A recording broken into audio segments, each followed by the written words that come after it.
Bienvenue à Tourcoing pour un nouveau café débat que nous vous proposons avec la Voix du Nord, Nord-Éclair et WEO, votre télévision régionale, troisième ville de la région, 93 500 habitants, la cité du Brouteux. Bienvenue dans le café du Petit Quinquin et le débat commence dans quelques secondes.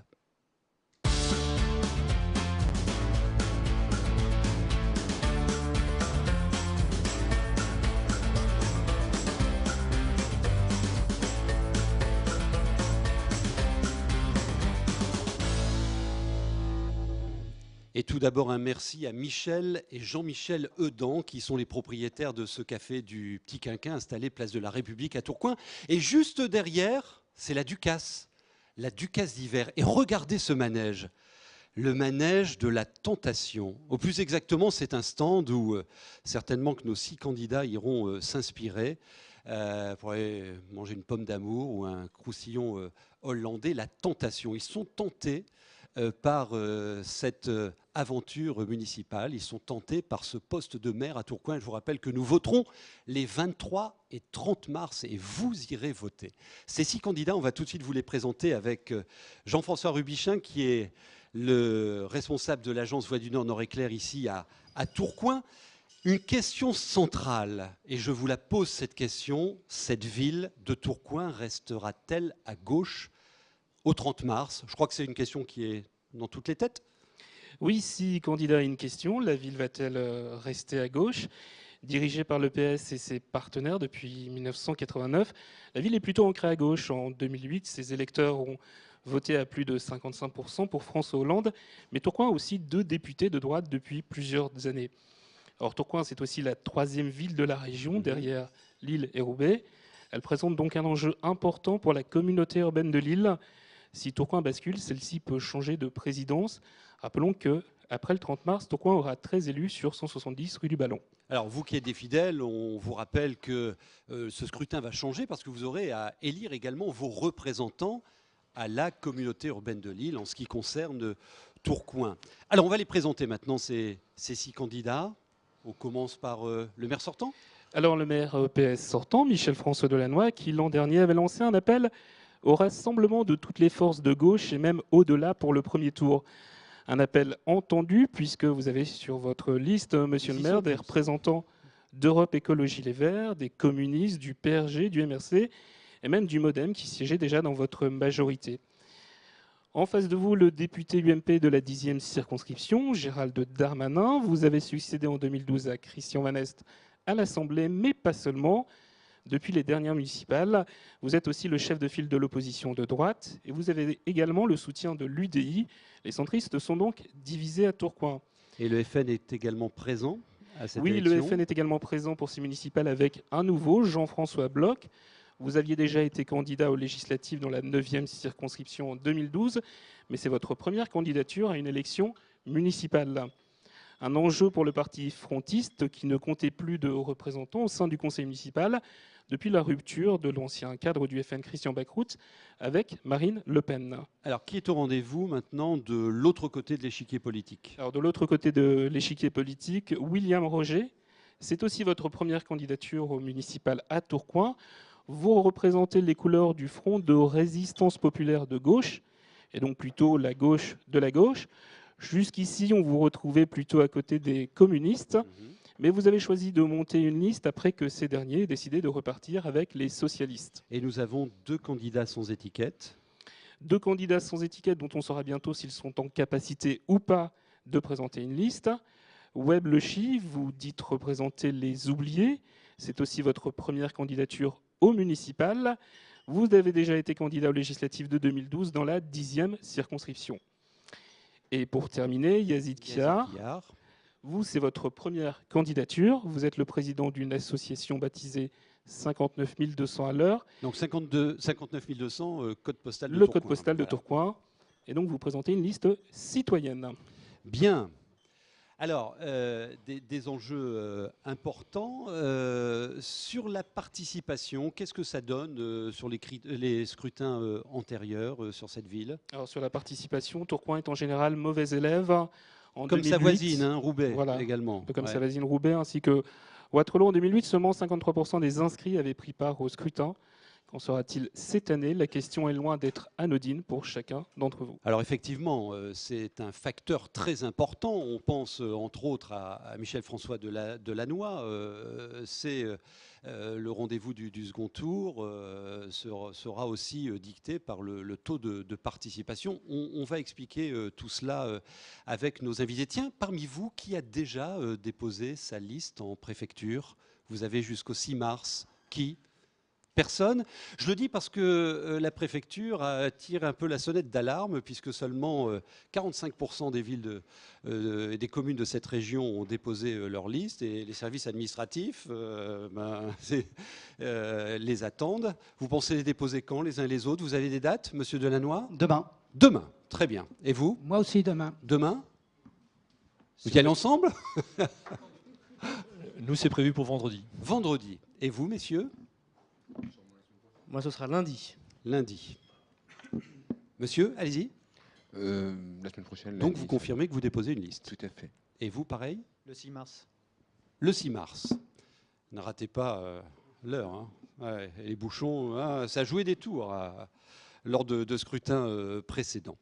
Nous avons choisi 3 thèmes que nous allons ausculter, décortiquer avec vous, qui sont 3 thèmes de préoccupation du quotidien des Tourquenois. Et bien évidemment, on essaiera d'être concret avec les uns et les autres. Premier thème, le développement de la ville, le commerce, l'animation de la cité, le logement également. Sujet très important ici à Tourcoing. Le deuxième thème, c'est la sécurité. Et enfin, nous parlerons aussi d'éducation et de jeunesse dans cette ville qui est très jeune. On vous donnera quelques chiffres tout à l'heure. On va faire tout de suite un peu mieux connaissance avec cette ville de Tourcoing, la cité du Brouteux. Regardez.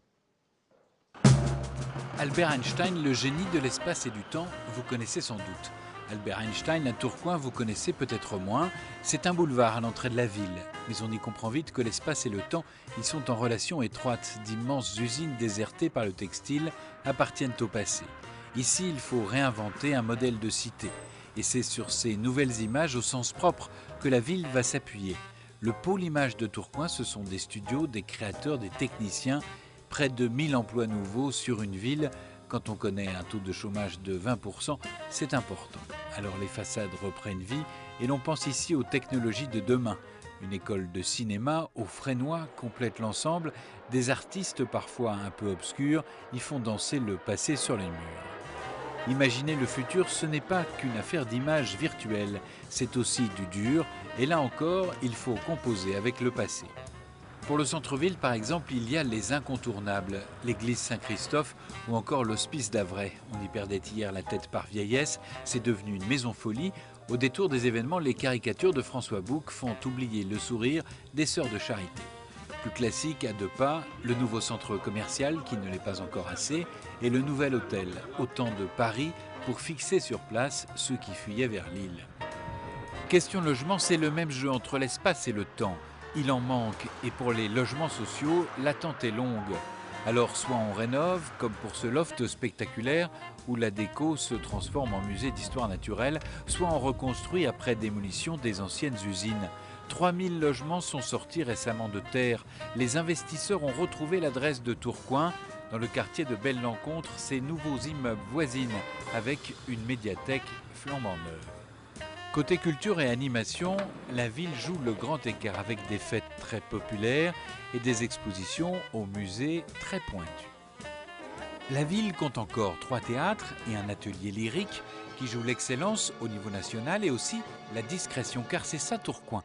Elle a tout d'une grande et pourtant sa voix ne semble pas porter au-delà de la métropole. Au chapitre des regrets, un manque d'espace vert dans la ville que ne compense pas les berges du canal ou le jardin botanique un peu secret.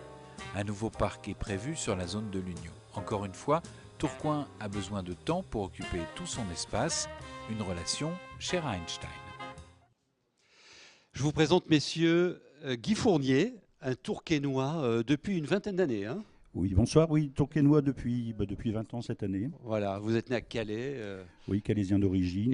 Et arrivé ici à Tourcoing. Alors, il est là un peu comme notre témoin. On aime bien inviter des personnages comme Monsieur Fournier, qui a été président de la Ligue des droits de l'homme ici à Tourcoing. Maintenant, vous en êtes le président pour le Nord. Et il vous interpellera certainement. Il témoignera aussi de ce qu'il observe sur cette ville. C'est quoi votre Tourcoing, vous, aujourd'hui ? Mon Tourcoing à moi, c'est une ville dans laquelle je suis arrivé un petit peu par hasard, en location, Ouais. et dans laquelle nous avons décidé avec mon épouse de rester. Et le jour où on a voulu acheter une maison, Vous enseignez ici à Tourcoing. j'enseigne ici depuis L'anglais. Oui, tout à fait, au lycée public. Je suis un pur produit du public, une Ouais. école publique très importante pour moi. Et donc, lorsqu'on a choisi d'acheter une maison, on a choisi Tourcoing parce que c'était une ville en C'était il y a 20 ans. développement. C'était il y a 20 ans, Ouais. on a acheté il y a Et 15 ans. Et aujourd'hui, ce Tourcoing que vous vivez, que vous incarnez, comment vous êtes d'accord avec le reportage, par exemple, La Belle Endormie, difficile à franchir les frontières de la métropole? Non, je ne suis pas d'accord.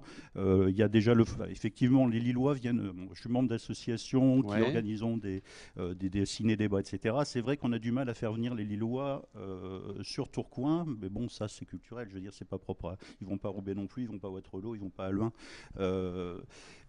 Pour moi, c'est une ville vivante, très vivante. C'est une ville qui a énormément bougé à tout point de vue, culturel, point de vue de l'aspect de la ville, point de vue des logements.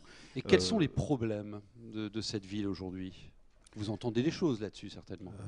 J'entends des choses. Les problèmes, ce sont des problèmes qui sont plutôt le reflet de ce qu'on entend au niveau national et qu'on reproduit sur la ville sans forcément en être convaincu. Je parle des problèmes de vivre ensemble. Oui. Alors, le vivre ensemble, c'est justement le premier thème qu'on a choisi de regarder avec vous ici à Tourcoing, l'attractivité de la ville, l'économique, le logement, tout ce qui fait l'animation de la cité. Mon confrère Christian Vincent va nous dire 2-3 choses sur la réalité de cette ville. Alors, je l'ai dit tout à l'heure, hein, 93 500 habitants. Vous avez un chiffre exact, vous?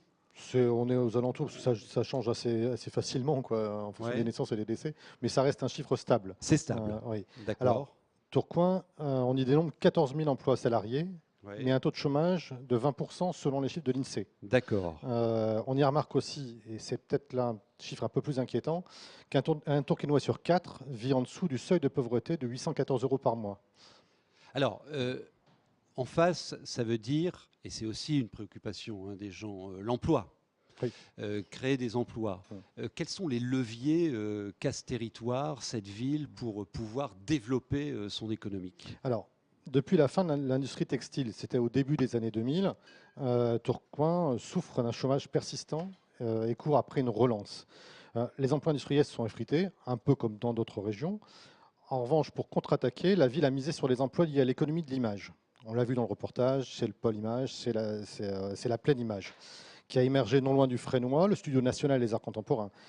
Elle est installée dans une ancienne manufacture à cheval entre Roubaix et Tourcoing. On y dénombre actuellement 1500 emplois, dont Ankama, une locomotive qui a créé les jeux en ligne Dofus et Wakfu, Ouais. et qui emploie elle seule 500 salariés. Ankama qui est plus sur le territoire de Roubaix. Hein. Oui, qui est situé sur le Et territoire de à Roubaix, mais la cheval. pleine image est Qui est sur sur la pleine et à image. cheval. quoi. D'accord. Euh, Et le CETI, Alors- inauguré en grande pompe fin 2012, le- Centre le- européen ouais, des textiles innovants. hein. C'est ça. Le Centre européen des textiles innovants est installé sur la zone de l'Union, qui est partagée là entre 3 communes, Tourcoing, Roubaix et Waterloo. Le CETI, c'est d'abord un centre de recherche et d'innovation.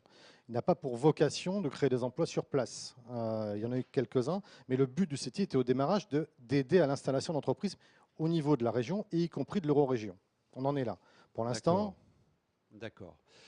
Alors, un maire, ça n'est pas dans ses fonctions premières de créer de l'emploi. En revanche, il peut prendre des décisions pour favoriser la création d'emplois. Quelles sont les grandes lignes de force chez ces candidats tourquenois? alors, ils ne sont pas du tout sur les mêmes bases. Ah, Donc, ça va être intéressant pour ouais. le débat. Oui. Michel François Delannoy, actuellement, mise beaucoup sur un pôle économique autour du design. du design industriel, du design artistique, enfin le design. Gérald Darmanin, il y a d'ailleurs une mission qui a été créée au niveau de la communauté urbaine autour de cette thématique-là. L'île design. Gérald Darmanin voudrait accueillir lui une locomotive comme Toyota ou IBM sur le site, sur des terrains de la SNCF près de la gare. Avoir une grosse locomotive d'entreprise qui puisse tirer derrière. On est donc sur deux logiques assez opposées pour l'instant. Il y a d'autres Quant voies au FN, aussi. Jean-François Bloch, lui, plaide pour un plan d'envergure nationale qui pourrait venir sauver l'emploi à Tourcoing. Ah, carrément. Voilà. Et en même temps, une ville, pour créer de l'emploi, attirer de la compétence, elle doit être attractive. Cette ville est-elle attractive aujourd'hui, objectivement?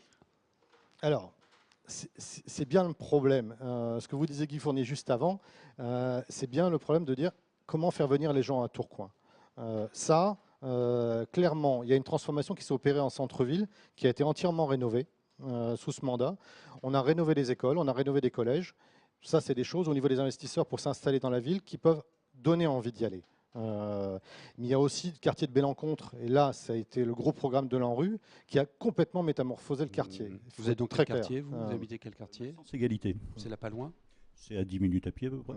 D'accord. Donc, ces quartiers-là ont vraiment permis de redynamiser cette partie tourquenoise, quoi. Vous avez entendu le reportage signé Pierre-Jérôme Montenot sur le logement. Il dit que les investisseurs ont retrouvé l'adresse de Tourcoing. Qu'en est-il précisément? Alors je pense que, je ne sais pas si c'est les investisseurs qui ont retrouvé l'adresse de Tourcoing, je pense que les politiques qui étaient en poste aux manettes de la ville leur ont fait retrouver l'adresse de Tourcoing. D'accord, oui, la nuance est importante. 4000 logements construits sous ce mandat. Curieusement, la population n'augmente pas dans le même temps. Donc on a du logement en plus, mais on n'a pas forcément plus d'habitants. Et puis, la problématique, c'est 4000 demandes de logement social qui sont en attente sur l'ensemble du territoire de la ville. Une dernière question, facteur d'attractivité important également, le commerce. Et le commerce en centre-ville, je peux vous dire que dans toutes les villes traversées par nos cafés-débats, c'est un vrai sujet. Le commerce souffre. Ici, c'est quoi? Oui, ça souffre tout comme partout. C'est vraiment, là, je crois qu'une opposition très forte entre les différents candidats. La problématique de Tourcoing, c'est aussi la concurrence belge et lilloise, qui sont vraiment, qui prennent énormément la population. Les travaux du centre-ville avec l'espace Saint-Christophe qui ont été interminables, donc qui ont vraiment fragilisé le commerce durant une période en début de mandat. Il marche ce centre commercial? Alors qui est ça, derrière il marche, il est ouvert. Dire qu'il a rempli son rôle de locomotive, j'irai pas jusque-là, parce que je ne pense pas que c'était ce rôle-là jusqu'à maintenant.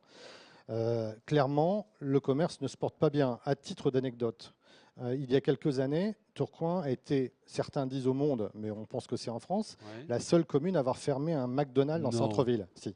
Ouais, parce qu'il n'était pas assez rentable en centre-ville. Qu'est-ce qu'on mange alors maintenant à Tourcoing? Il y a encore plein de sandwicheries, il y a encore plein de choses à manger, il y a quelques restaurants bien installés. Bon.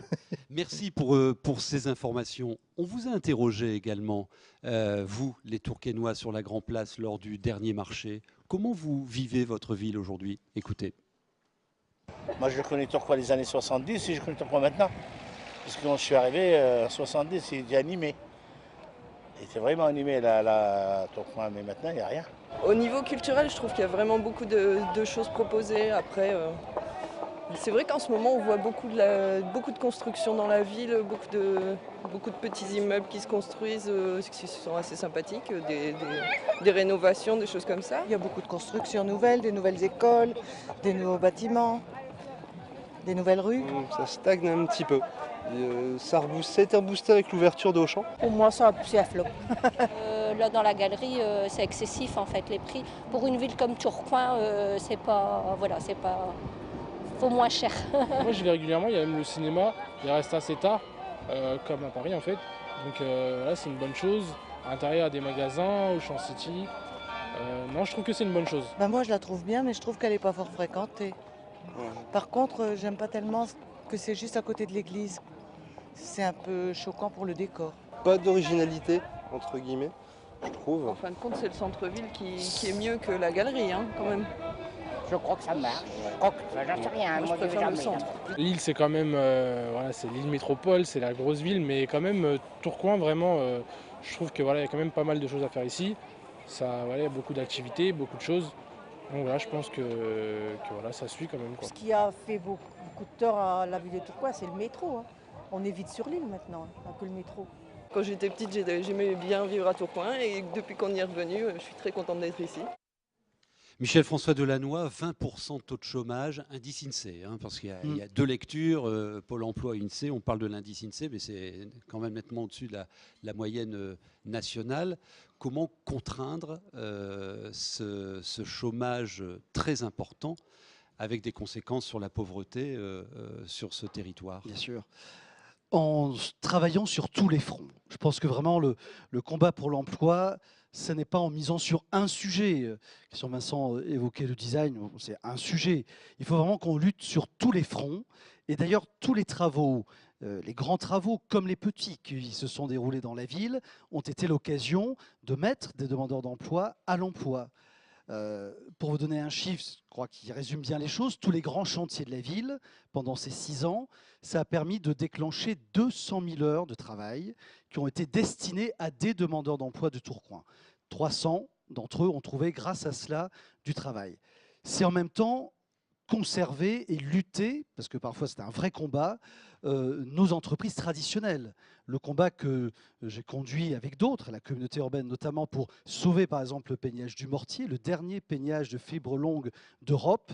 C'était un combat utile parce que l'industrie textile, on parlait du CETI, a encore de l'avenir, y compris dans notre ville et à partir de notre ville. Donc il faut vraiment continuer à se battre sur les entreprises et accompagner les développements des entreprises ici et maintenant et préparer l'avenir à travers des nouvelles filières qui ont commencé à développer de nouvelles entreprises, de nouvelles dynamiques. C'est le CETI et c'est la pleine image. Vous dites, alors justement, agir sur tous les fronts, la pleine image, j'ai lu que vous annonciez il y a 4 ans une perspective de 6 000 emplois. On en est à 1 500, auto-entrepreneurs compris, Ankama qui est le poids lourd de la pleine image. Quand irez-vous à la cible? Nous n'avons jamais dit 6 000 emplois sur la pleine image. Nous avons dit 6 000 emplois sur le quartier de l'Union. De l'Union. Voilà. Donc, on en a combien? Et sur... Alors attendez, je reviens à la pleine image, puisque vous me posiez la question sur la pleine image. L'objectif que nous avions fixé il y a 6 ans environ, c'est autour de 2 000 emplois concernant la filière de l'image. Aujourd'hui, nous sommes, vous l'avez dit, à 1 500. Je rappelle qu'en 2008, au début de ce mandat, il y avait une entreprise et environ 300 emplois. C'est Ankama que vous avez cité. Aujourd'hui, il y a 80 entreprises, il y a 1 500 emplois. Pendant une période de crise, sur un sujet qui identifie Tourcoing, et excusez-moi de vous dire, mais là, Tourcoing parle et attire bien au-delà de la métropole. Vous le savez bien, puisque ce sont même des sujets sur lesquels nous avons travaillé ensemble. Agir sur tous les fronts. Gérald Darmanin, vous, Technique Borloo, amener un poids lourd et tout de suite créer de l'emploi de masse, c'est quoi votre filon? D'abord, il faut essayer de ne pas détruire l'emploi qui aujourd'hui existe à Tourcoing. Vous parliez des commerces, qui sont une source d'emploi très importante. Et on vient voir dans les quartiers et dans le centre-ville que si on n'avait pas refait ce sens de circulation un peu absurde, si on n'avait pas supprimé du parking, si on avait accompagné le développement des commerces, on aurait sans doute sauvé beaucoup d'emplois à Tourcoing.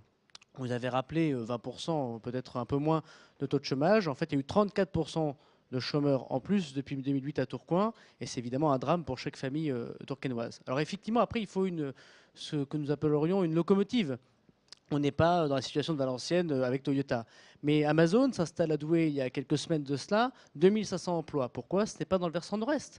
Voici, vous avez des plans? Pardon? Vous avez des plans? Il y a la possibilité toute simple de permettre la création d'emplois. Le maire ne peut pas créer de l'emploi. Le maire peut permettre la création d'emplois. Une fiscalité qui est modérée, un sens de circulation normal, des accès routiers qui sont faciles, une sécurité dans les transports en commun pour les salariés, par exemple. Quand on parle de l'Union et qu'on dit c'est un écoquartier, un développement économique, où il n'y a ni métro ni tram, est-ce bien raisonnable? Doit-on mettre une entreprise au sein de l'Union quand les salariés doivent aller jusqu'à Mercure à pied, tard le soir, mal éclairé, insécurisant? Là, effectivement, la société n'investit pas, ne vient pas. Par ailleurs, faire une ville de l'image, c'est très bien. Il faudra continuer, quel que soit le maire élu, ce qui a été fait. En même temps, il faut aussi que Internet, ce soit concret pour les Tourquenois. On est une ville où il n'y a pas de très haut débit. C'est comme un vrai problème pour l'implantation d'entreprises nouvelles. Pourquoi aujourd'hui... Avec votre programme, vous allez régler tout ça? Non, bien sûr qu'on ne peut pas dire d'un coup de baguette magique qu'on crée 5000 emplois. Tout le monde sait que c'est de la démagogie pure. On peut simplement dire, et très simplement, que nous sommes dans un contexte économique où même le président de la République, François Hollande, après des années de socialisme, comprend que c'est l'entreprise qui crée l'emploi, et c'est ce que nous ferons. Jean-François Bloch, il y a une conséquence, et on a les chiffres, hein, on peut les citer, d'un public précaire qui augmente. J'ai vu dans vos propositions que vous mettiez ça en avant. Qu'est-ce que vous proposez concrètement? Concrètement, on pense que c'est ce public qui souffre le plus de la crise actuelle. Et donc, on pense que le CCAS de Tourcoing doit améliorer les aides qu'il peut verser à ce public et que les associations caritatives qui travaillent aussi avec ce public puissent évidemment bénéficier de subventions accrues. C'est notre première priorité parce qu'on pense que c'est ces gens fragiles qui souffrent le plus de la crise et qu'il faut d'abord soutenir, si vous voulez. C'est un peu un geste de fraternité que l'on voudrait faire dans cette ville. Tiens, en fait, pendant que j'y suis, à quelle date précise annoncerez-vous le soutien de Christian Van Est à votre liste? Je n'ai pas de soutien prévu de Christian Van Est à ma liste. Vous confirmez qu'il n'y aura pas de soutien prévu de Christian Van Est à votre liste? Oui, je confirme. Très bien. Alors, on revient à notre sujet. Nous pensons que vous aviez le micro. Hein. On revient à notre sujet. Bon, il y a un sujet qui vous oppose, tous les fronts, une locomotive. Et là, il a réagi sur les nécessaires infrastructures pour favoriser le développement économique. Vous avez raté des choses là-dessus? Non, mais je crois que M. Darmanin qui vient de s'exprimer sur un sujet qu'il ne connaît pas très bien. L'Union, par exemple, dire que l'Union n'est pas desservie par les infrastructures de transport en commun, c'est méconnaître que le métro est à la porte dans le quartier de l'Union, mais surtout que depuis le mois de septembre de cette année, il y a une ligne à haut niveau de service qui dessert le quartier de l'Union de manière exceptionnelle, ils y travaillent, de manière exceptionnelle, et que deuxièmement, les infrastructures qui sont en cours, puisqu'on est en train de construire l'Union, prévoient justement une desserte de part en part du quartier de l'Union par les modes de transport en commun, de bus bien évidemment, s'agissant là de ce qui traversera l'Union. Donc aujourd'hui, non seulement tout est prévu, mais ça existe déjà, et c'est oublier la gare. La gare existe. Aujourd'hui, notre ambition est par exemple de faire de la gare de Tourcoing la gare de l'Union, d'ailleurs en organisant une passerelle qui permettrait de desservir directement depuis la gare le quartier de l'Union. Donc autant d'éléments qui existent et qui font qu'aujourd'hui, si Kipsta installe ici son siège mondial. Les travaux ont commencé là? Commence là, en ce moment même. Okay. Si Vinci installe ici son siège régional, si la Chambre de commerce de Lille Métropole a décidé d'installer à l'Union le tribunal de commerce de toute la métropole lilloise, si le département construit là la plus grande ruche de tout le département du Nord, le chantier est en cours. Si LMH a décidé de mettre là son siège également, c'est que c'est un quartier quand même qui répond à un certain nombre de critères, et notamment la qualité de sa desserte. Monsieur Darmanin? Non, mais c'est le miroir aux alouettes. Ils vont nous refaire le coup de la gare. Alors, je vais juste essayer de terminer de parler, monsieur. Si vous voulez, on ne fait pas d'élection du tout, ça ira beaucoup plus vite, comme ça vous pourrez directement parler. Ce que je voulais simplement dire, c'est que, oui, mais bien sûr, vous avez raison, monsieur Delannoy, vous avez déjà promis, avec monsieur Balduic, un tapis roulant entre la gare et le centre-ville. Ils vont nous refaire le coup de la gare, d'accès direct à la gare. Monsieur Delannoy nous parle de Kipsa. Aujourd'hui, il y a des travaux, il n'y a pas encore un salarié qui s'est installé. Ça fait 6 ans qu'il l'annonce. Il nous parle de siège de Vinci. Malheureusement, c'est plutôt à Roubaix. Tant mieux. Tant mieux. Aujourd'hui, ce que je veux dire très simplement, c'est qu'on ne peut pas se permettre de dire en prenant le micro, quand on fait 20% de taux de chômage et quand on a 25 ans de socialisme derrière soi dans la ville, vous ne connaissez pas un sujet. Alors, un peu d'humilité, parce qu'il a transformé, M. Delannoy, une partie de ce qu'il avait dans les mains, c'est-à-dire de l'or, une ville avec des travailleurs, avec des ouvriers qui voulaient travailler. Et malheureusement, le projet de l'Union est parti. Vous êtes aux affaires demain. Qu'est-ce que vous faites? Qu'est-ce que vous décidez immédiatement pour lui donner du corps et accélérer son développement? Il est parti. Mais d'abord, on a une différence d'approche. Comme M. Delannoy dit qu'il est content de voir le siège social de LMH, 32 millions d'euros de dépensés pour avoir le siège du bailleur social de la communauté urbaine à l'entrée de la ville de Tourcoing. Je ne suis pas sûr que ce soit un très beau symbole.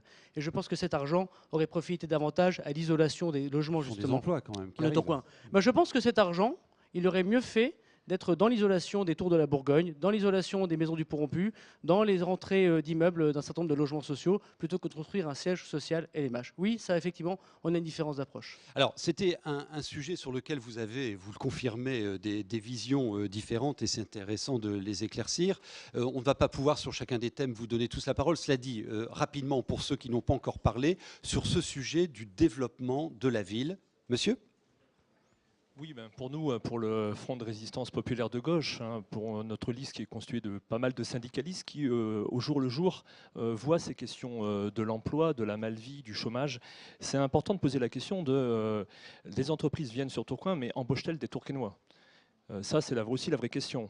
Parce que le taux de chômage, il est là, on l'a cité. Donc il faudrait prendre des mesures, y compris dans les appels d'offres vis-à-vis des entreprises, dans la contractualisation des entreprises. Exemple. Fixer un taux de quota d'embauche de Tourquenois, parce que ça, aujourd'hui, c'est le grand problème. Et le contrôler, si ça existe, le contrôler. Parce que en matière de zone franche, par exemple, aujourd'hui, vous savez que pour une entreprise s'installer en zone franche, elle doit prendre l'engagement d'embaucher ne serait-ce qu'un habitant de la zone, ce qui n'est déjà pas beaucoup. En réalité, les contrôles faits par l'URSSAF sont trop irréguliers.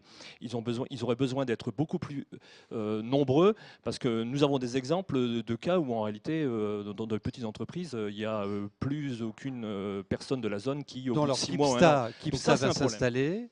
Vous leur dites, Monsieur Kipsta, sur les 300 emplois que vous allez créer immédiatement, 150 pour les Tourquenois. Oui, mais tout à fait. Aujourd'hui, il y a de plus en plus de mesures qui sont prises dans ce sens-là. Vous savez qu'il y a une loi, dite la loi Florange, qui vient de passer il y a quelques jours. Il y a 3 jours. Qui prend des mesures de plus en plus dures vis-à-vis des entreprises, parce qu'on voit les problèmes industriels qui existent dans ce pays. Bon, de notre point de vue, cette loi n'est pas assez dure. Ça concerne les fermetures d'usines. Voilà, on exige des pouvoirs publics de rembourser toutes les aides qu'ils reçoivent pendant 2 ans. Nous, on dit qu'il faut être vigilant beaucoup plus longtemps que 2 ans, parce que ça, c'est insuffisant. Ça, c'est important, parce qu'il faut sauvegarder l'emploi sur la ville et c'est du donnant-donnant vis-à-vis des entrepreneurs. Merci pour vos contributions. On continue avec vous, Monsieur Le Chy. Micro. Ah non, il va bien. Voilà. Ouais, voilà. Donc moi, alors vous y faire. Hein. Bon, mais je rejoins, mais surtout, il faudrait également parler de la jeunesse, parce que par rapport aux emplois, si jamais il y a des usines qui se font, il faut bien former ces jeunes pour qu'ils puissent s'intégrer. Donc le problème, il est là. La formation. La formation. Qu'est-ce que vous proposez ? Écoutez, si par exemple Kipsta s'installe, il faut bien former s'il s'installe, ou bien une entreprise, comme M. Darmanin disait tout à l'heure, au niveau des voitures, un BM ou je ne sais pas trop quoi, il faut bien qu'il y ait des personnes qui soient qualifiées. Donc il faut les former, ces jeunes, parce qu'aujourd'hui, c'est les jeunes qui sont en train de souffrir au niveau du travail. Et puis les moins jeunes, ceux qui sont au-delà de 50 ans. Donc là, aujourd'hui, c'est vrai qu'il y a des vraies propositions.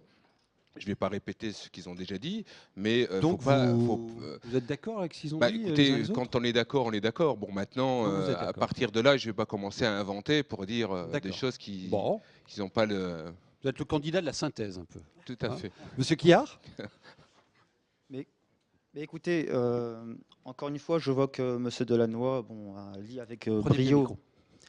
Monsieur Delannoy lit avec brio la prospective ainsi que la perspective, malheureusement en ne laissant pas d'autre opportunité que de laisser les bons, entre guillemets, bons emplois donc, aux Tourquenois qu'il aura préalablement sélectionnés, idéalement les futurs Tourquenois, et en laissant de côté, comme d'habitude, les Tourquenois les plus défavorisés. Donc on peut très très bien les cibler. Les Tourquenois issus du quartier de la ZUP, du quartier de l'Épidème, du quartier du Pont-Rompu. Prenons par exemple au Pont-Rompu. Ouais. Donc, Pont-Rompu. Donc un quartier de Tourcoing, je le dis pour ceux qui nous écoutent. Voilà, je vous remercie.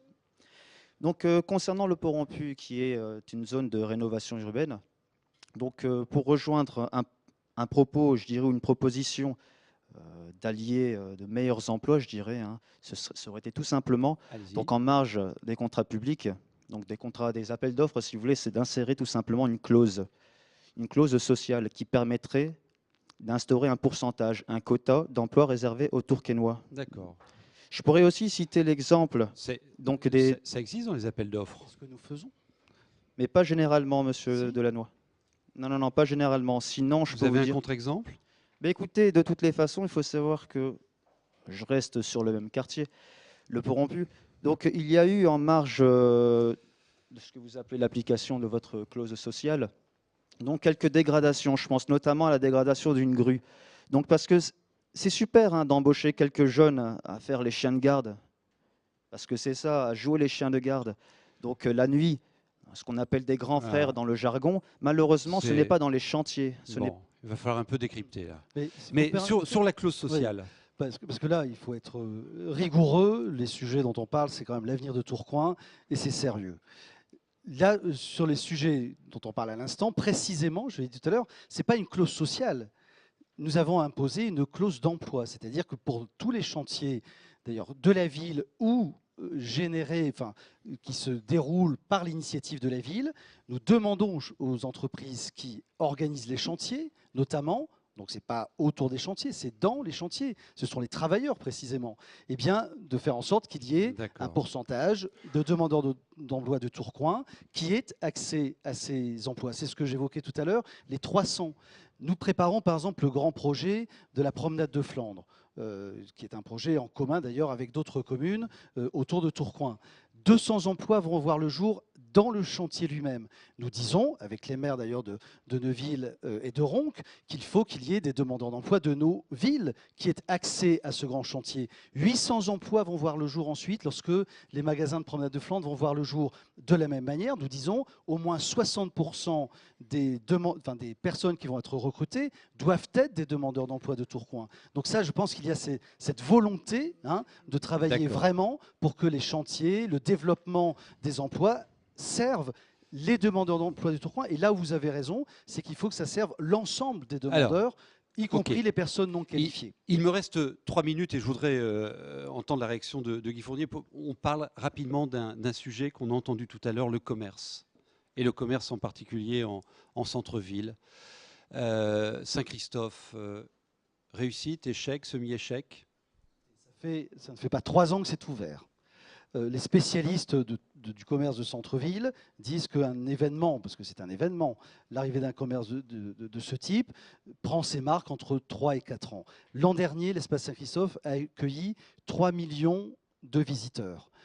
On dit... Mais les commerçants sont satisfaits là? Attendez, le Auchan City serait à son point d'équilibre dans un moment qui est épouvantable sur le plan du pouvoir d'achat, sur le plan économique, et les commerces sont ceux qui trinquent le plus. C'est vrai à Tourcoing, c'est vrai dans toute la France. Donc c'est la raison pour laquelle on ne pourra pas se contenter d'attendre l'impact plus ou moins long d'un élément comme l'espace Saint-Christophe. Il faut qu'en même temps, nous ayons une action extrêmement vigoureuse sur le petit commerce et notamment sur le commerce indépendant. C'est dans notre projet de se concentrer sur cet objectif maintenant que ce qui a été fait a été fait. Monsieur Darmanin, même écho sur le commerce indépendant de proximité. Il faut le renforcer, si oui, comment? Ça fait 6 ans qu'on le dit. Donc, au bout de 6 ans, en décembre dernier, au conseil municipal, à l'approche des élections municipales, on a changé le bout de la rue de Lille parce qu'on s'est peut-être dit que la sens de circulation était un peu absurde. Alors, encore un petit effort. Il faudrait peut-être éviter de faire tout le tour de la gare de bus pour que les choses ne soient pas absurdes. On est la ville de Raymond-Devos, mais quand même. Deuxièmement, du parking de surface. Monsieur Delannoy, peu à peu, méticuleusement, depuis 6 ans, a supprimé le parking de surface. Il faut faire revenir, même pas des Lillois, monsieur Fournier, des Roncois, des Allunois, des Marquois, des Bonduois qui venaient ici et qui allaient chez Deviane, qui allaient à la bijouterie d'Al. Aujourd'hui, malheureusement, les commerçants de Tourcoing ont été abandonnés par le pouvoir socialiste. Et puis troisièmement, ce qu'il faut, c'est nos rues historiques qui doivent compléter, c'était le principe du centre Saint-Christophe, qu'il faut bien sûr, maintenant qu'il est là, encourager. Les rues historiques, la rue du Raz, la rue Saint-Jacques, la rue de Lille, elles n'ont pas été rénovées. Il n'y a pas eu de lien particulier avec le marché, par exemple, ou avec le centre commercial. Et c'est l'enjeu du prochain mandat, c'est sens de circulation normal, de bon sens, parking de surface, zone bleue dans un premier temps, et les rues historiques, les encourager. Monsieur Bloch, vous avez un petit retard sur le commerce? Commerce, d'abord, il faut développer l'attractivité touristique. On a parlé tout à l'heure des événements qui sont nombreux. On peut encore les augmenter, je pense. On est dans une métropole transfrontalière. Est-ce qu'on ne pourrait pas mettre des panneaux de signalisation en flamand? Moi, j'ai eu pas mal de contacts avec les Flamands. Eux, ils aiment bien apprendre le français. Là, il y a peut-être aussi, on verra ça sur les questions scolaires, mais un effort à faire pour parler la langue de nos voisins. Je vous renvoie à l'excellente émission de Pierre-Jérôme Montenot, Transactua, qu'on coproduit justement avec les chaînes flamandes. Et on y parle en flamand. Très bien. Avec un sous-titre. Il faut développer ça. Et puis, pourquoi pas faire un son et lumière, par exemple, l'été, dans le centre de Tourcoing, vous voyez, il y a des monuments historiques intéressants et une zone de protection du patrimoine architectural, urbain et paysager à Tourcoing. Alors, votre commentaire, Guy Fournier, cette ville doit développer son attractivité. Il y a des réalités d'emploi, des réalités économiques. Comment voyez-vous les choses ? Alors d'un point de vue économique, moi ça m'amuse assez le fait de développer des panneaux en flamand au moment où à Menin on arrête d'utiliser le français comme double langue officielle. Je trouve ça assez amusant. Mais bon, ça c'est voilà l'attractivité de la ville. Moi je vous ai dit tout à l'heure, mon Tourcoing, c'est un Tourcoing vivant. Celui qui va vous dire aujourd'hui, les yeux dans les yeux, à Tourcoing il ne se passe rien culturellement, il ne se passe rien sportivement, il ne se passe rien, c'est une ville qui ne bouge pas. Pour moi, c'est Cahuzac qui vous dit j'ai pas de compte en Suisse. On ne peut pas dire ça en rigolant. Aujourd'hui, c'est une ville qui a une attractivité. Je pense que le problème économique, ce sont les problèmes économiques qu'il y a partout, dans toutes les villes, et je pense que Tourcoing n'est pas la seule. Une question réseaux sociaux. Allez, quelqu'un la prend au vol. Vous ne pourrez pas tous parler dessus. La culture a une place importante à Tourcoing. Quels sont vos projets? C'est vous qui l'avez posé la question. Hein. Quels sont vos projets afin que Tourcoing devienne un lieu phare en question de richesse culturelle? C'est quoi le grand événement que vous lancez demain, vous? C'est bien la différence, c'est qu'il faut arrêter de parler d'événements. Il faut effectivement une vraie politique culturelle patrimoniale tourquenois. Il y a dans mon équipe quelqu'un comme Peter Manout, les Tourquenois le connaissent et ils savent que le patrimoine tourquenois sera valorisé. Il faut arrêter de singer ce que peut faire Lille ou l'île 3000 par exemple. Dans votre reportage tout à l'heure, on parlait de l'Hospice d'Avray. C'est un très beau lieu, l'Hospice d'Avray. Mais il n'y a pas aujourd'hui d'identité culturelle particulière depuis la fin de la Maison Folie au sens Lille du début des années 2000. Il faut donc retrouver à Tourcoing une culture tourquenoise, patrimoniale. Il faut continuer ce qui fonctionne, le grand mix comme l'atelier lyrique, mais il faut surtout dire aux Tourquenois, vous avez du patrimoine, n'allez pas forcément ailleurs pour visiter, regardez ce qui se passe pendant 15 jours. Oui, parce que j'ai le sentiment à chacune de nos rencontres que M. Darmanin découvre Tourcoing. Or, si vous voulez, le patrimoine, si l'église Saint-Christophe a été rénovée, c'est parce qu'il y a une impulsion municipale, historique d'ailleurs, de Stéphane Dermot. L'Hospice d'Avray qui a été... Je n'ai pas eu l'occasion de combattre Stéphane Dermot. L'Hospice d'Avray est aujourd'hui un joyau patrimonial. Nous venons de terminer la rénovation de sa chapelle et tout ce qui est dans le giron public est terminé. Nous avons valorisé plein de façades. Le jardin botanique dont vous parliez tout à l'heure est effectivement un élément joyau aujourd'hui d'un équipement exceptionnel qui prend appui sur du patrimoine préservé. Nos bourgeoirs ont tout été rénovés profondément et valorisés. Et puis aujourd'hui, nous nous attaquons à un autre grand élément de notre patrimoine qui est Notre-Dame des Anges, sur lequel nous avons fait un énorme travail pour faire en sorte qu'elle soit classée parce qu'elle ne l'était pas. Donc le patrimoine, et si je veux parler des usines que nous avons valorisées, que nous avons protégées, la grande zone de protection du patrimoine qui fait qu'aujourd'hui on valorise, on protège, on ne détruit plus comme on l'a fait pendant des années. Voilà, le patrimoine, c'est dans notre code génétique. Sur la culture, grande perspective, Tourcoing, ville des musiques, avec la labellisation par l'UNESCO, parce que nous avons énormément de ressources sur ces questions. Ce serait une manière d'être moins discret. On doit passer à notre deuxième thème qui vous concerne, celui de la sécurité à Tourcoing. Alors Jean-François Rebichin, vaste sujet la sécurité, sujet récurrent ici et ailleurs, mais peut-être plus ici qu'ailleurs. Qu'est-ce qui se passe ? Oui, vaste sujet, la sécurité. Alors, d'abord, rappeler que la sécurité, ça concerne d'abord l'État, avec la police ou la gendarmerie, ça concerne aussi la justice, mais ça concerne aussi les municipalités, et plus particulièrement les grandes villes comme Tourcoing. Tourcoing, qu'il faut le préciser, affiche un taux de délinquance pour 65 crimes et délits constatés pour 1000 habitants. Alors, ces chiffres qu'on nous donne comme ça, c'est toujours hasardeux de comparer avec d'autres villes, surtout quand elles ne se ressemblent pas, mais je pense qu'il est important de préciser que c'est nettement moins que des villes voisines comme Lille ou Roubaix, et un peu plus loin, puisque ça a été cité, c'est moins aussi que Valenciennes. Et en même temps, ça reste une vraie question pour les Tourquenois, et en particulier sur le sujet de la vidéosurveillance. Ils sont d'accord là-dessus ? Non, alors Il y a une division sur la question de la vidéosurveillance. Il y a le candidat de droite qui affiche un objectif chiffré en termes d'augmentation du parc des caméras de vidéosurveillance, et le candidat de gauche qui dit qu'il faut discuter au cas par cas. Donc il y a une vraie division. Le sujet divise aussi au niveau de la police municipale. Oui. Quelle police municipale pour Tourcoing? La gauche veut une police de quartier pour une ville ordonnée, quand la droite veut une police qui assure davantage de tranquillité publique. Les deux sont possibles. Il faut choisir entre prévention et répression, mais pas seulement. Il y a plusieurs approches, des fonctionnements différents à mettre en place. Vous incluez dans ce sujet la sécurité dans les transports en commun, même si c'est une compétence communautaire? Ah oui, effectivement, c'est une compétence communautaire. À Tourcoing, on a le métro, on a le tramway, on a plusieurs lignes de bus, et on constate des problèmes de sécurité, comme dans toutes les grandes villes. On en a parlé récemment dans nos colonnes. Donc la question s'est invitée dans la campagne. Même si elle est d'ordre communautaire, les candidats ont leur mot à dire dessus. D'ailleurs, à ce sujet, la gauche comme la droite semblent d'accord sur un point. Transpol doit revoir sa copie pour améliorer la sécurité de ses usagers. Et vous, que pensez-vous de la sécurité à Tourcoing? On vous a interrogé sur le marché de la Grand Place.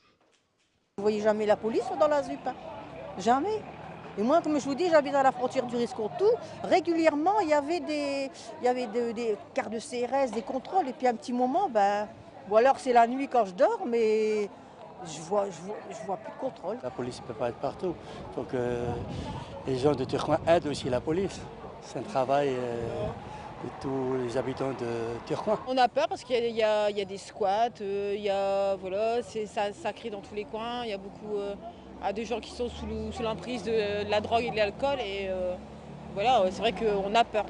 Avant qu'il fasse noir, on sort le chien et après on bouge plus de chez nous. Ils sont en sécurité, il y a mon fils de 11 ans qui va se balader tout seul dans le centre et tout, il n'y a aucun problème. Il ne faut pas non plus afficher trop de ses bijoux ou quoi que ce soit. Hein. Il faut prendre. Moi, je prends le métro, je ne suis pas habillée comme pour un mariage. Hein. Moi, je sors quand je veux, je rentre quand je veux, je suis en sécurité. Je suis pas du tout partisan des caméras de sécurité. Je trouve que voilà, c'est une restriction à la liberté. Parce que voilà, on filme chaque geste. Je veux dire, dans les endroits un peu, vraiment un peu comme les banques, les choses comme ça, je suis d'accord.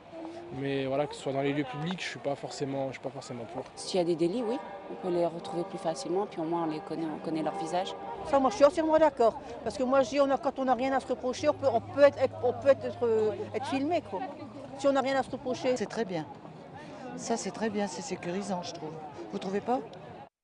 Bon, alors le sujet de la vidéosurveillance, il y a de réelles oppositions entre vous. Je pose la question à messieurs Lechy, Quillard et Roger. Combien de caméras pour vous dans votre programme sur le réseau de télésurveillance? On commence avec qui? Monsieur Roger ou enfin, comme vous voulez. Monsieur Roger? Nous, on attend de voir l'efficacité de cette vidéosurveillance, parce qu'il faudrait qu'on nous parle du coût de cette vidéosurveillance, qui coûte énormément d'argent, ça coûte très cher, et pour un rapport efficacité qui est à démontrer.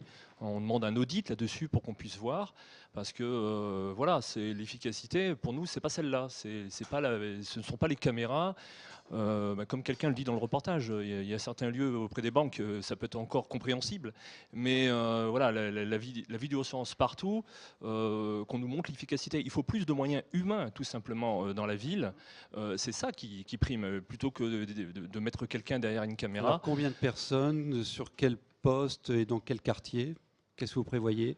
Dans tous les quartiers, il faut pas forcément des policiers d'ailleurs. Il faut, même si on sait que des fois on appelle la police, elle met du temps à arriver, mais il faut surtout des médiateurs, il faut des concierges dans les immeubles, il faut des gardiens dans les parcs, il faut des équipes de dissuasion dans les transports publics, toutes sortes de personnes, une police de proximité aussi. C'est ça qui est important. Alors, Monsieur Quillard, pour ou contre le développement de la télésurveillance? Écoutez, de toutes les façons, qu'il y en ait plus ou qu'il y en ait moins, je prends la comparaison des caméras, hein.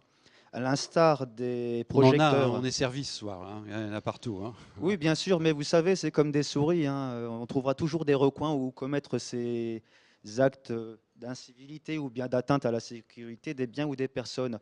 Moi, ce que je préconise, et d'ailleurs ça ne coûterait pas plus cher pour le prochain maire de Tourcoing, ce serait de revoir ces cours de droit administratif, tout simplement. Je prends l'exemple de M. Delannoy qui actuellement... Non, mais vos propositions Non, à mais vous. bien sûr, mais mes propositions s'inscrivent, si vous voulez, dans un contexte. Il y a un état des lieux, un diagnostic, ainsi que des préconisations. L'état des lieux, si vous voulez, c'est que les paramètres sont au rouge, donc que ce soit en matière de sécurité des biens ou des personnes. Maintenant, comme j'allais vous le dire à M. Delannoy, à qui j'ai, une fois, il y a de ça 1 an et demi, à qui j'ai proposé tout simplement de lui faire un cours de droit administratif, donc dans la mesure Gratos, comme ça? Pardon? Gratos, Bien gratos. sûr, parce que vous savez, hein, Non, avant mais d'être vos un propositions. On avant est là d'être pour un avoir les Tourquenois, propositions. Vos propositions. mes propositions, ben écoutez, Concrètes. c'est tout simplement de prendre ces cours de droit administratif, parce qu'il faut savoir, que le maire de Tourcoing a des Donc, pouvoirs. dans votre programme, un cours de droit administratif pour M. Delannoy. Non, mais pas pour mais M. c'est- Delannoy, non, pas pour M. Delannoy. De toutes les façons, pour le prochain maire de Tourcoing, si vous voulez, dans la mesure où il ne faut pas se défausser sur la police nationale. La police Monsieur- municipale a aussi son rôle à jouer, d'accord? Tout à fait. Monsieur Le Chy, Monsieur Bloch, et après on revient avec vous deux et vos positionnements. Monsieur Moi, Le je Chy. dirais- Ça fonctionne, allez-y. D'accord. Donc, moi, je dirais que c'est vrai que les caméras et également l'humain puissent intervenir. Bon. Vous développez le réseau, vous ne le développez pas Non, je resterai déjà avec ça, mais je crois que l'humain y est plus efficace que la caméra, déjà dans Alors, un premier quel temps. poste, à Par quel contre, endroit on n'est pas obligé de mettre la police. La police, elle peut être en main forte. Bon, il y a peut-être la police municipale, mais il y a également des éducateurs qui peuvent être également sur le terrain, dans un cadre en amont, de faire de la prévention. Un des droits, des cours de droit, je ne sais pas si tout le monde va intégrer ça, mais faire des préventions, Donc, de voir la avec les prévention. jeunes. Voilà. Vous, priorité à la prévention. Prévention. Monsieur Bloch. Alors, le maire, c'est l'autorité administrative personnelle, puisqu'il est officier de police judiciaire. Donc, première préconisation pour moi-même. Vous avez révisé votre droit administratif. Voilà. Un peu, oui. Et donc, je pense que le maire doit s'impliquer personnellement fortement dans cette affaire, parce que le commissaire de police, lui, c'est le technicien. Hein, le commissaire de Ma police. question concerne la vidéosurveillance. Vous développez, vous ne développez pas? Je prends l'avis du commissaire de police parce que c'est lui qui connaît là, au niveau technique. Hein, c'est compliqué. On peut mettre des caméras dans différents endroits. Il faut les exploiter. Une caméra sans exploitation par les policiers. Et donc, je pense que c'est le commissaire de police qui doit dire au maire. Alors ensuite, le maire doit trouver les moyens financiers, évidemment, mais je pense que s'il y a des propositions d'un commissaire de police, le maire va... On est tous d'accord pour dire qu'on va suivre. Hein. Alors, d'accord. En tout cas, moi, je suivrai. Gérald Darmanin, peut-être en prélude à la Coupe du Monde au Brésil, vous avez qualifié, j'ai lu dans les colonnes de mes confrères, de politique de samba Michel-François Delannoy concernant la télésurveillance. Décryptez un peu, et puis vous allez venir à Laval. Qu'est-ce que vous proposez? Non, Laval, il n'y a pas de danger. D'ailleurs, je veux quand même faire un petit rappel. On peut mettre autant de policiers nationaux et municipaux qu'on veut dans les rues. Tant que le Parti socialiste, que soutient M. Delannoy avec force, mettra des réformes pénales comme celle que Mme Taubira nous propose dès le mois d'avril prochain, c'est-à-dire moins de 50 prisons, pas de prison, ça ne servira à pas grand-chose, y compris de mettre des caméras de vidéosurveillance. Donc il y a une fin de laxisme à mettre en place. D'abord, les caméras de vidéosurveillance, elles ont prouvé leur utilité. Elles ne sont pas si chères que ça. 20 000 € pour une caméra, elles ont prouvé leur utilité. Combien aujourd'hui à Tourcoing? 20 000 € pour une caméra, si on part du principe que l'État continue à financer comme il le finance aujourd'hui. Moi, ce que je veux vous dire, c'est qu'effectivement, la dame avait tout à l'heure une excellente formule. Ceux qui n'ont rien à se reprocher n'ont rien à reprocher aux caméras de vidéoprotection. Et la sécurité aujourd'hui, ce n'est pas simplement des paroles. Monsieur Delannoy, sans doute, va nous dire oh, vous allez voir avec moi, il y aura sans doute plus de moyens humains, plus de caméras, de la police de quartier. Mais quand on prend les tracts de M. Delannoy, puisqu'en ce moment il distribue son tract par quartier, en 2008, dans les Falampins, il proposait de nombreuses caméras de vidéosurveillance, un aménagement de la place des Falampins où il y aurait de l'animation, le marché comme Moisem d'ailleurs, et de la sécurité de près du métro. Et il propose exactement la même chose 6 ans plus tard. Et aujourd'hui, les habitants du quartier des Falampins qui nous écoutent, on se dit, est-ce qu'en 6 ans, ma sécurité a changé? Est-ce que la police de quartier était présente? Est-ce qu'on a mis des caméras de vidéosurveillance qui ont été utiles, puisque effectivement il y a eu une baisse de la délinquance? Est-ce que mon quartier des Falampins s'est amélioré? Y a-t-il eu plus de commerce, d'animation? Est-ce que finalement la vie est meilleure au bout de 6 ans? C'est cette question. Comment rendrez-vous la vie meilleure versus sécurité versus vidéosurveillance? Le vrai problème de Tourcoing, je crois, de l'insécurité, M. Delannoy parle d'un climat d'insécurité, d'un sentiment, c'est pas un sentiment, c'est pas un climat, comme le maire de Roubaix a pu le dire, c'est bien des actes de délinquance qu'il faut condamner. Et il faut montrer effectivement la plus grande fermeté. Ce qu'il faut faire d'abord, c'est la sécurité autour des transports en commun. Pour les voyageurs eux-mêmes, bien sûr, et pour ceux, je pense aux chauffeurs de bus Transpol, qui subissent tous les jours de grandes difficultés à exercer leur métier. Et on dit, c'est pas nous, c'est la communauté urbaine. Mais la communauté urbaine, c'est M. Delannoy. Il en est le premier vice-président.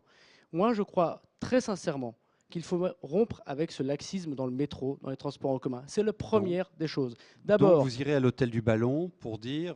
évidemment que le maire de Tourcoing, il a une compétence toute particulière. Transpol, oui. Évidemment, d'abord revoir la billettique, mais pas simplement. Parce que non seulement il y a l'insécurité pour les voyageurs, mais aussi les riverains. Tous ceux qui habitent autour des stations de métro subissent cette insécurité. Alors ce sera difficile, ce sera long, surtout tant que Mme Taubira sera ministre de la Justice. Mais je crois qu'avec un peu de fermeté, mais aussi un peu de bon sens, on arrivera à régler un certain nombre de problèmes. Alors, Monsieur Delannoy, le réseau actuel que vous avez développé, est-il à maturité? Mettons plus de caméras. Que préconisez-vous, comme on vient de l'entendre avec Monsieur Darmanin, pour le réseau de transport? C'est un sujet ici à Tourcoing. Bien sûr. D'abord, je pense qu'on est ici sur un sujet local, hein, Monsieur Darmanin. Donc là, c'est plus votre mandat de député qui prend le dessus. Et donc moi, je vais vraiment revenir au sujet de Tourcoing. Sur la vidéosurveillance, d'abord, pas de leçon, puisque nous sommes, et d'ailleurs avec Jean-Pierre Belduic, nous avons été une des premières villes à développer le réseau de vidéosurveillance. Il y en avait 33 en 2008, il y en a aujourd'hui 65 installés ou sur le point de l'être. Donc nous avons effectivement développé ce réseau parce qu'il est utile, effectivement, et on n'a pas à se justifier puisque nous l'avons fait. Ensuite, la droite dit il faut doubler. C'est étonnant. Pourquoi doubler? Peut-être il faut tripler. Moi, aujourd'hui, je dis simplement il faut installer les caméras là où c'est nécessaire, après un diagnostic, notamment partagé avec la police nationale, parce que c'est de sa responsabilité et c'est de la compétence de l'État. Ça ne veut pas dire qu'on ne fait rien au niveau municipal, puisque nous faisons, là je parle des caméras, nous les installons.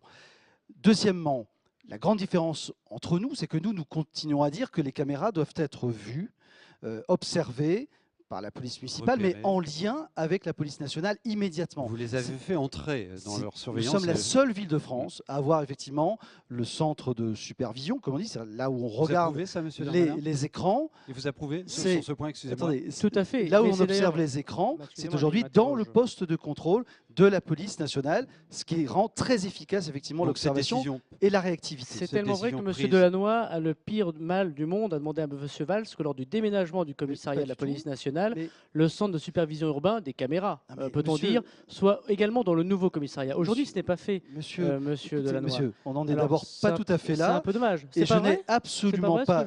Non, c'est pas vrai ce que vous dites.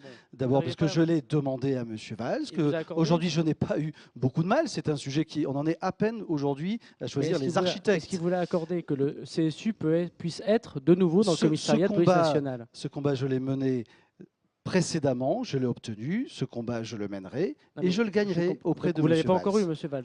On n'a pas encore précisément discuté. Attendez, je termine simplement. Rapidement, s'il vous plaît. Oui, mais c'est quand même un sujet très important. Oui, rapidement. Alors, deuxièmement, ce que je voulais dire, c'est concernant la police municipale, nous voulons effectivement déployer cette police en police de quartier, comme nous l'avons déjà fait, commencer à le faire.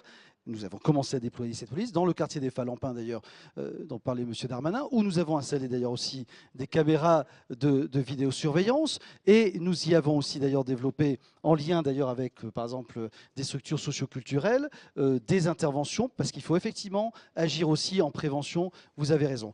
Un point noir sur lequel on va être d'accord, c'est la question du métro. Et là, il faut effectivement qu'il y ait une action beaucoup plus résolue, portée par la police nationale, parce que c'est sa responsabilité, en lien avec Transpol et la communauté urbaine. Là-dessus, moi, je ne me défausse pas. Il y a effectivement aujourd'hui trop de difficultés pour garantir à chaque voyageur des conditions normales d'usage, notamment du métro. Aujourd'hui, ça n'est pas satisfaisant. Moi, je sais le dire sans polémique et sans me cacher derrière les responsabilités des uns et des autres. Alors, Guy, vous avez entendu ces contributions, ces propositions, effectivement des approches assez contrastées, sauf sur le sujet du métro qui a l'air d'être une priorité. Votre commentaire? Je connais un petit peu le sujet de la vidéosurveillance et avant d'écouter, j'ai lu aussi. J'ai lu M. Darmanin et je voudrais, là, s'il a les chiffres, je suis preneur, hein, lorsqu'il dit que la vidéoprotection a prouvé son efficacité, il n'y a aucune statistique là-dessus. La seule chose qu'a prouvé la vidéoprotection, c'est que la Grande-Bretagne, le Royaume-Uni, qui est le pays le plus surveillé en Europe, en 2008, Scotland Yard a publié un rapport prouvant l'inefficacité du système. Aux États-Unis, une ville comme Miami, une ville comme Atlantic City, qui ne sont pas des villes avec un tout petit peu plus d'habitants que Tourcoing, ont complètement renoncé. Ils sont en train de démonter les caméras parce que ça n'a aucune efficacité. On parlait tout à l'heure de facteurs humains. C'est quand même M. Sarkozy qui a supprimé la police de proximité il y a quelques années. Et je pense que ce n'était pas une bonne chose. Vous m'interpellez, donc je vais vous répondre. C'est vrai que je sais que vous êtes plutôt de gauche, mais vous étiez dans un comité de soutien d'un candidat du Parti Socialiste, c'est pas très grave. Il y a 6 ans. Voilà, mais c'est bien de le dire. C'est dommage qu'on ne l'ait pas présenté comme ça au début. Mais je voulais vous dire cas cette année. Non, j'entends bien. J'entends bien. Non, mais j'entends bien. Je suis d'accord que vous êtes en désaccord avec le Parti Socialiste, comme beaucoup d'électeurs. De caméras. Non, mais je voudrais répondre. Je ne parle pas de Miami ou de San Francisco. Sans les caméras de vidéosurveillance à Marc-en-Barœul, le meurtrier Natacha Mougel sera encore dehors. Ce que je veux dire peut-être, oui, effectivement, je ne dis pas que la vidéosurveillance ne permet pas de résoudre des faits. Mais posez la question à votre ami le maire de Mouveau, qui dit lui-même que grâce à Tourcoing, la délinquance s'est déportée sur Mouveau, parce que là-bas, il n'y a pas de caméra de surveillance. Et on sait très bien que le citoyen lambda ne sait pas où sont les caméras, le délinquant lambda le sait très bien, et il va ailleurs. Bon. Nous avons besoin de policiers nationaux.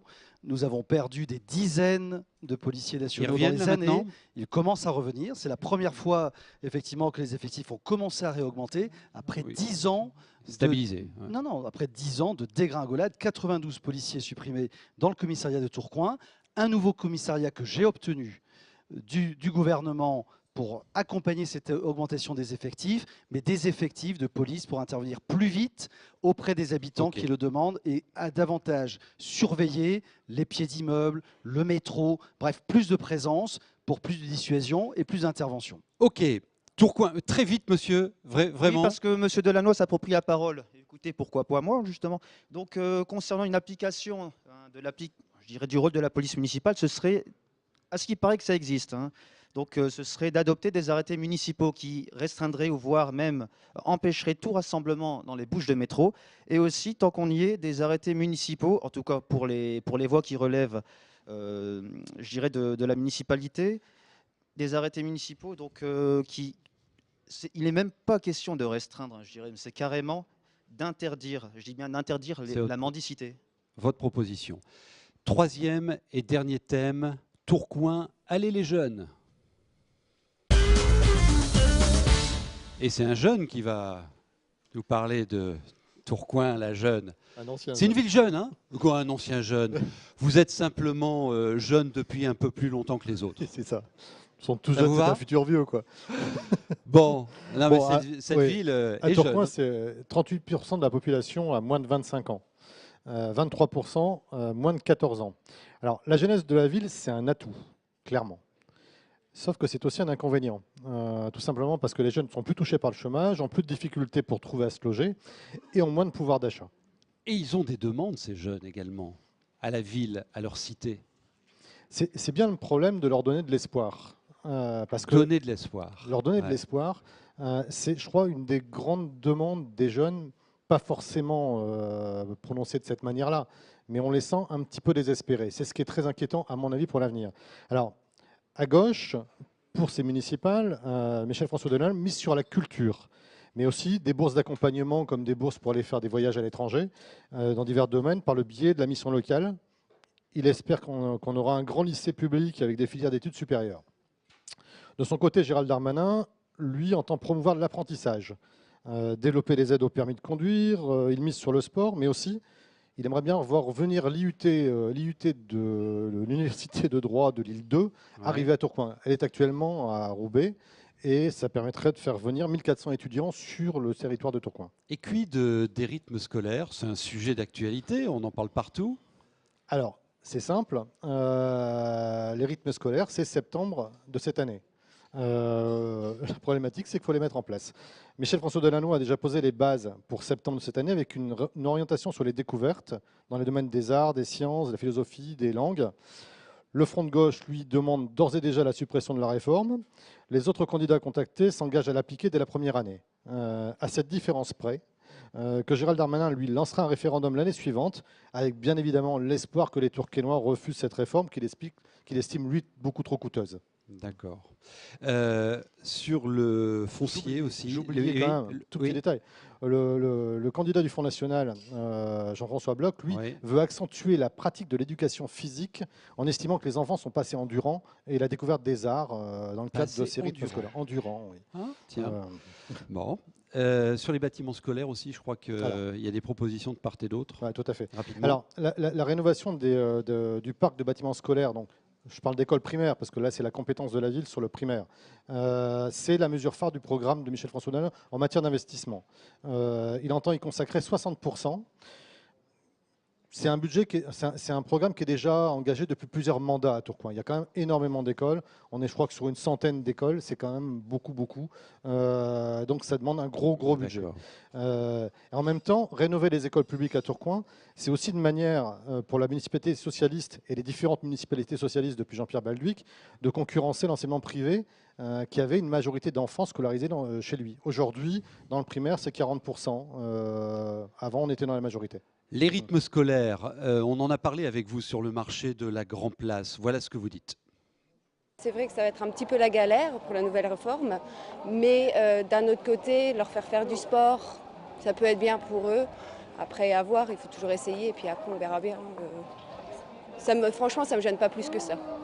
Donc après, c'est juste une nouvelle organisation. Quand on sera organisé, ça ira. Ma fille, elle rentre à 20h, mon beau-fils à 19h30. Donc c'est déjà un souci pour les caser. Alors là, avec les rythmes scolaires, puis le mercredi, bon, ils peuvent dormir un peu, quoi. Puis ils font des activités le mercredi. Moi, mes petites filles, ils font de la danse, ils font de l'athlétisme. Comment ça va être quand ils vont avoir cours le mercredi? Ça m'arrange le mercredi, parce que les enfants, ils ont plein d'énergie. Donc il faut qu'ils s'occupent un peu, puisque les week-ends, il n'y a pas l'école. Voilà, donc pour moi, c'est bien. Les petites sections, moyennes sections, s'ils ont l'école le mercredi, en fait, ils sont très fatigués le reste de la semaine. En fait. Pour le jeudi, vendredi, ils n'en peuvent plus. Quand j'étais petit, c'était pas de cette manière-là. Je pense que nous, c'était la meilleure des manières. Après, voilà, qu'il y ait beaucoup de changements, que les rythmes changent, ne serait-ce que pour les petits, qu'on leur impose des choses, forcément sans passer par ne serait-ce que les consultations, et directement amener les lois. Je trouve pas ça quelque chose de cool, quoi. Pour ma part, ça sera le mercredi, donc je trouve que les enfants ils ont besoin de leur coupure le mercredi. Et pour les parents qui travaillent, pour tout, ça veut dire de les récupérer à 11h30 et de prendre sa journée le mercredi pour les récupérer à 11h30. Les activités sportives, les rendez-vous, tout ça, on va devoir concentrer ça que sur l'après-midi.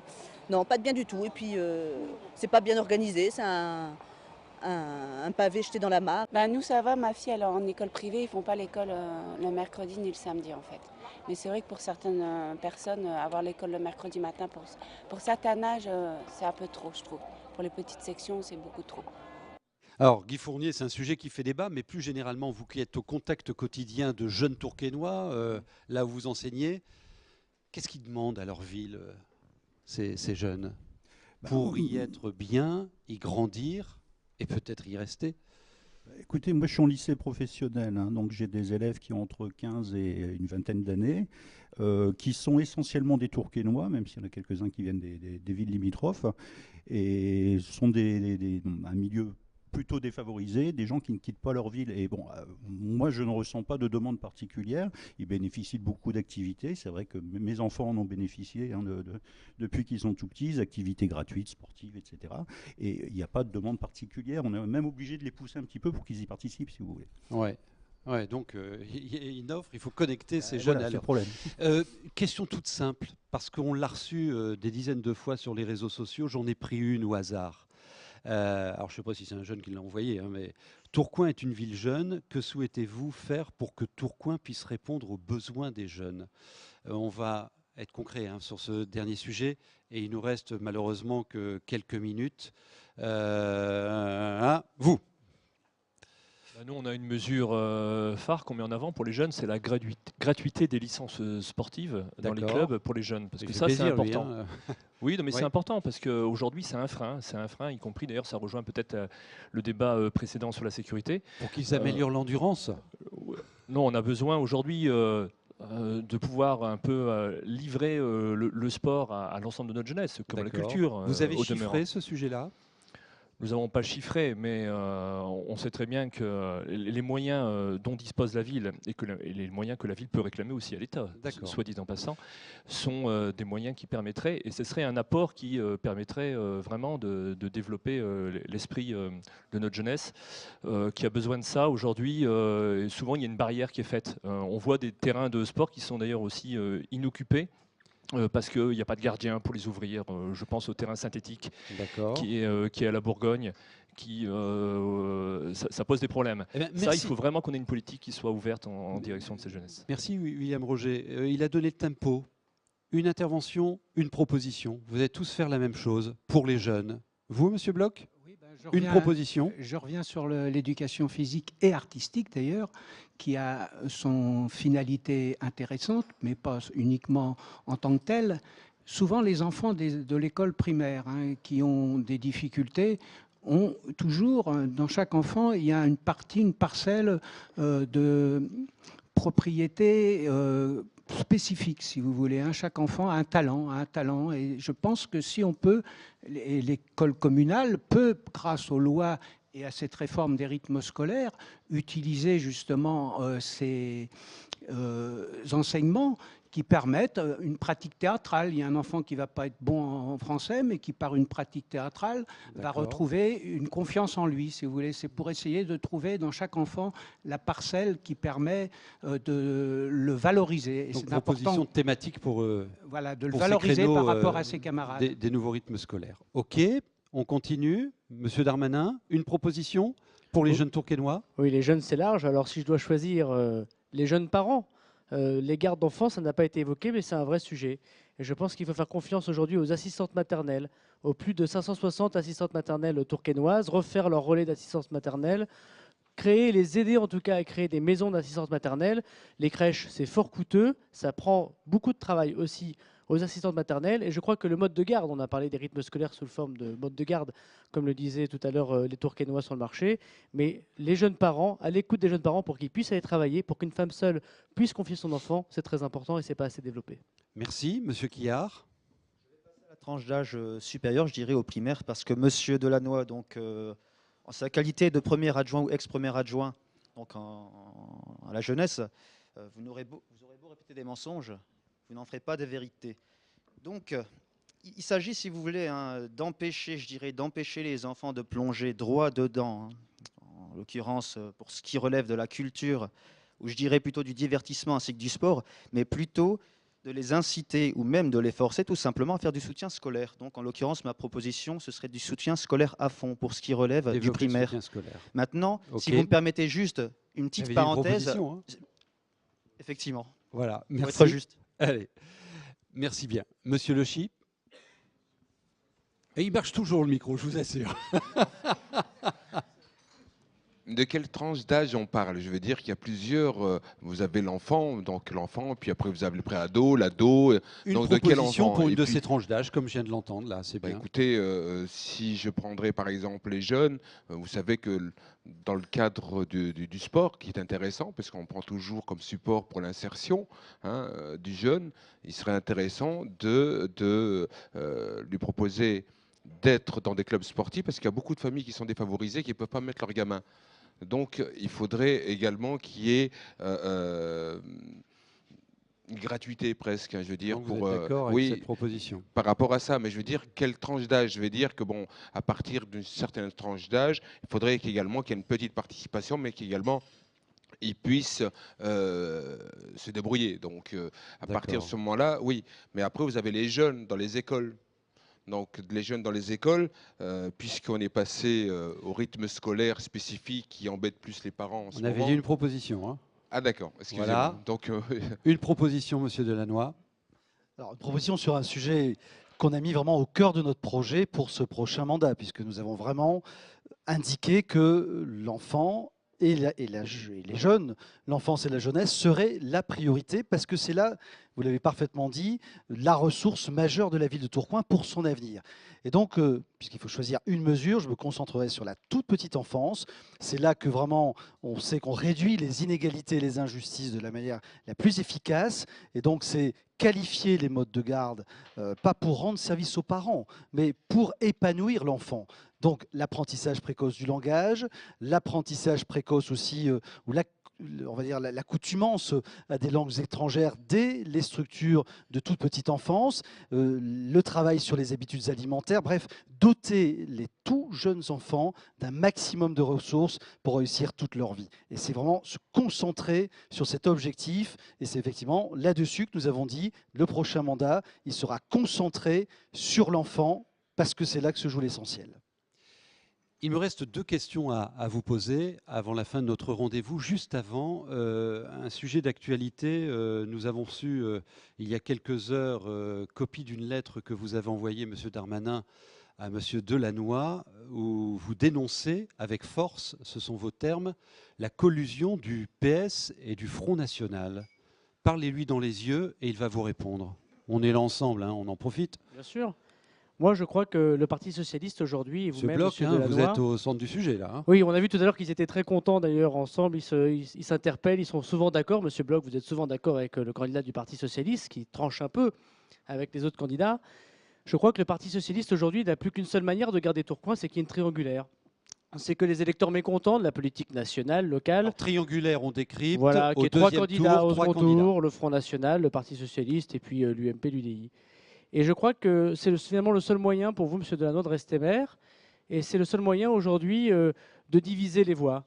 Et j'ai vraiment l'impression que depuis ces débuts de campagne, il y a un numéro de duettiste. Alors sans doute très inconscient et subjectif, mais il y a un numéro de duettiste. Jamais vous n'avez dit à M. Bloch que ce qu'il représentait, au sens de son engagement politique, vous étiez en total désaccord. D'ailleurs, plusieurs fois, M. Bloch, vous avez dit que Mme Aubry était une bonne présidente de la communauté urbaine, que vous faisiez une politique économique, c'est pour le CCAS, par exemple, qu'il fallait beaucoup aider, et c'est tout à votre honneur, qu'il faut beaucoup aider les personnes que je dis qui peuvent être assistées dans un système socialiste. Et vous dites, bah non, au contraire, il faut davantage, c'est un signe de fraternité. Ça va être votre ligne de campagne. Mais non, je constate et je retrouve, et je m'étonne que si le candidat de l'UMP avait ce genre d'accointance, on aurait crié au loup. Et là, je crois qu'il y a une sorte de subjectivité entre les deux candidats. Moi, je dis aux électeurs qui sont mécontents de votre politique nationale, M. Delannoy, parce que vous êtes socialiste. Et je dis aux électeurs de Tourcoing qui sont mécontents de votre politique locale, parce que vous êtes aussi socialiste, qu'il ne faut pas se disperser. Okay. Alors, que toute voix à Front National sera une voix qui permettra à M. Delannoy d'être maire. Voilà, c'est une info d'aujourd'hui, hein, donc il faut en parler. M. Delannoy. Je crois que d'abord, ça dénote une certaine fébrilité de M. Darmanin, mais d'autre part, dans mon engagement personnel, vous savez, franchement, tout aujourd'hui, dans mon engagement militant, associatif, puis politique, montre où je me situe et le combat contre l'extrême droite, le combat contre toute forme de rejet et de repli, d'ailleurs quel qu'il soit, c'est mon ADN personnel.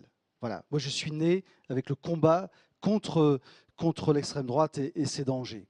Je note par contre beaucoup de confusion malgré ce que vous dites. Vous savez, quand on sort un petit document où on dit contre la théorie du genre, ne votez pas pour M. Delannoy, on entretient quoi?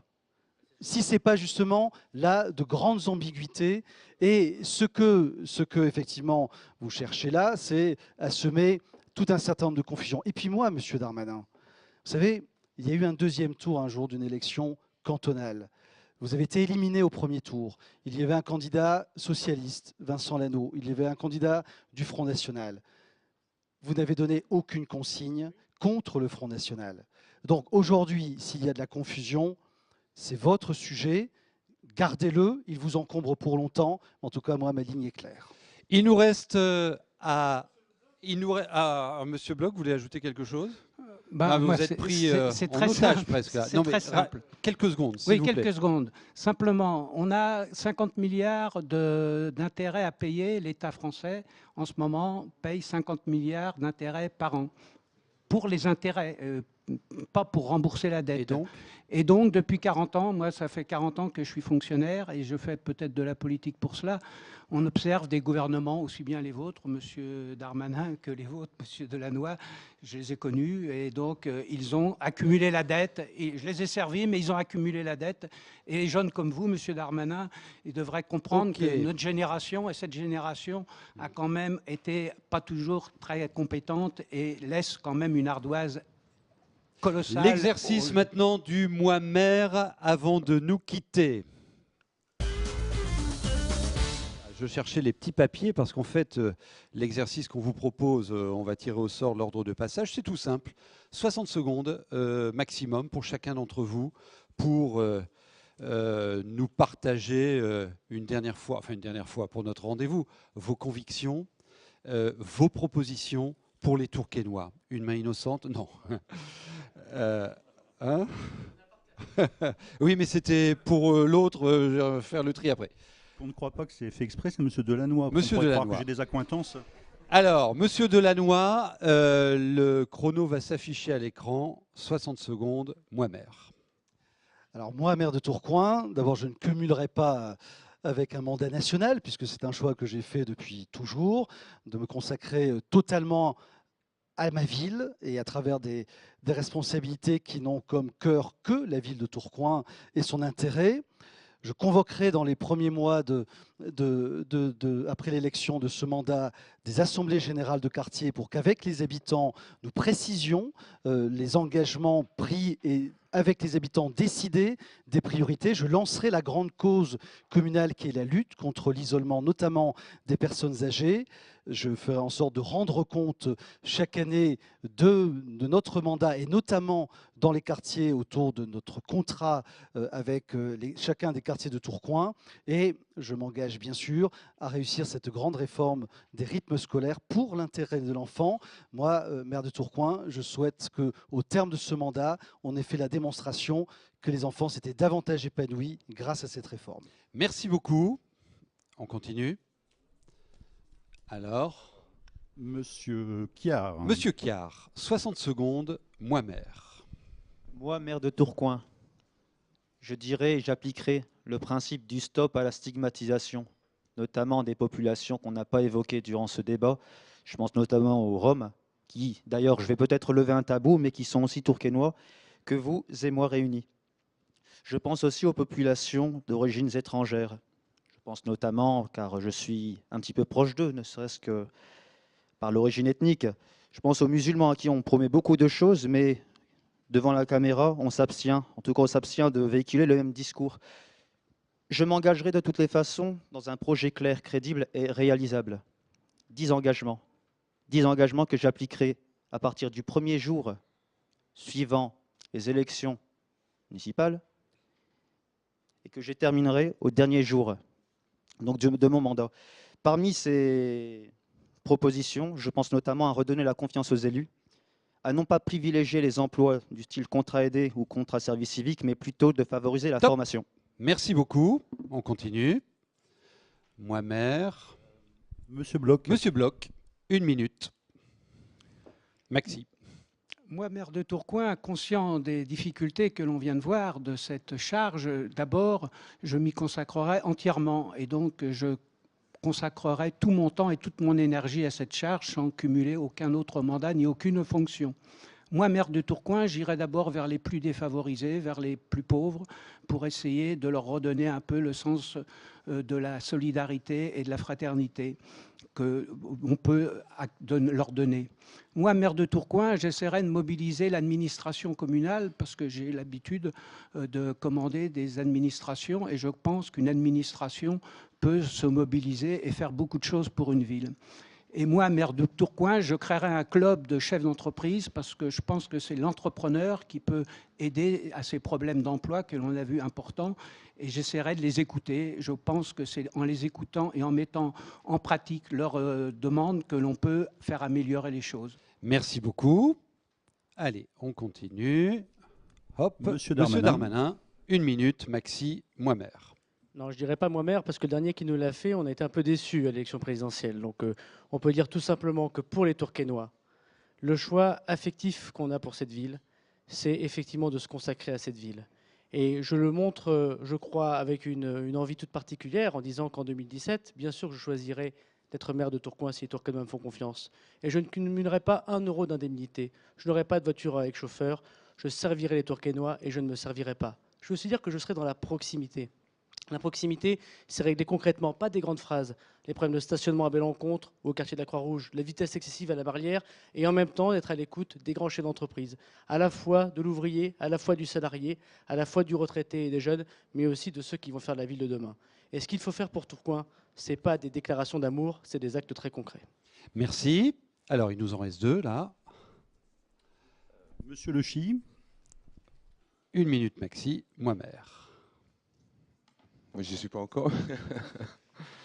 Donc, moi, maire de Tourcoing, c'est sûr que j'irai plus vers la jeunesse, hein, et j'essaierai également d'apporter au quartier, aux habitants, leur donner une parole, parce qu'aujourd'hui, les habitants, ils n'ont pas trop la parole.